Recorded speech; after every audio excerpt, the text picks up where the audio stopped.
Hi, Sally Rippon again. Thanks for joining me this week.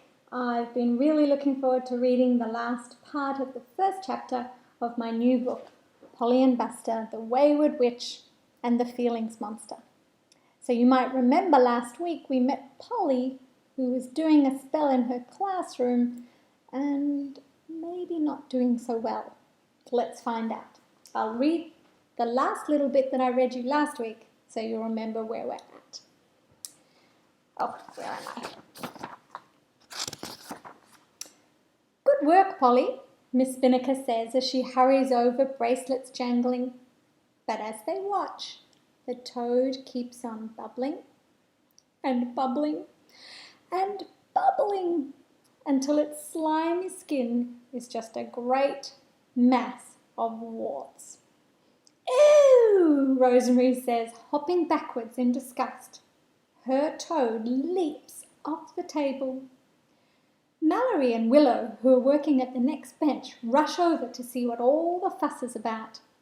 Willow slips on Rosemary's toad as it hops across the stone floor. She falls against Boris and Walter's table, and their cauldrons wobble precariously, then crash to the ground. The warlocks spring backwards, but splashes of the foaming potion spray their trouser legs. Polly watches in horror as the uniform fabric dissolves where the potion has hit and splotches of warts begin sprouting on their legs. Mallory snorts in laughter. Look what you've done, Polly! And now your toad is about ready to explode. And it's true. The poor creature is twice its size and has begun frothing at the mouth. Everyone, look what Polly has done to her toad, Mallory yells. The other students rush over to Polly's table. Escaping toads leap about the classroom. Polly feels a fiery rage boiling inside her.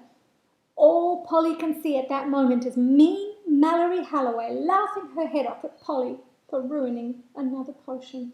And before she can take a breath to calm herself, Polly has flung her loaded pipette full of wart potion at Mallory's face. Polly gasps when she realizes what she has done, but of course it is too late. Mallory's pretty skin is blistering into warts all over her face. Mallory claps her hands to her cheeks and screams. At that precise moment, Polly's toad explodes. Bits of toad splatter everywhere. Enough, roars Miss Spinnaker, sweeping a spell across the room to freeze everyone in their places. Even the hopping toads are caught mid-flight and plop to the ground. The students stand fixed, eyes rolling towards their teacher until she has released the spell and they can move again. Boris, Mallory, off to Matron's office, Miss Spinnaker says firmly. She will fix you up. Walter, you too if your legs have been affected. The rest of you, go back to your desks, quick smart, and continue on with your potions. I don't want to hear another peep out of a single witch or warlock for the rest of this lesson. Is that clear? Yes, Miss Spinnaker, the students mumble as they shuffle back to their desks, still giggling and picking bits of toad off their uniforms. Mallory shoots Polly a nasty look as she leaves the classroom, whipping her long black plaits over her shoulders. And Polly, Miss Spinnaker sighs, you will stay behind after class to clean up this mess. Yes, Miss Spinnaker, Polly says, her heart as heavy as a stone. She has disappointed her favourite teacher again.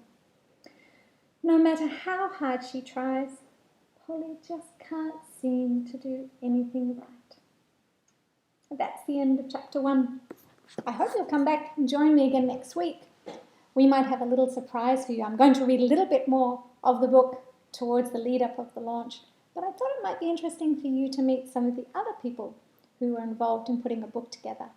So come back next Wednesday at 4 o'clock and you might get to meet someone from behind the scenes. Goodbye.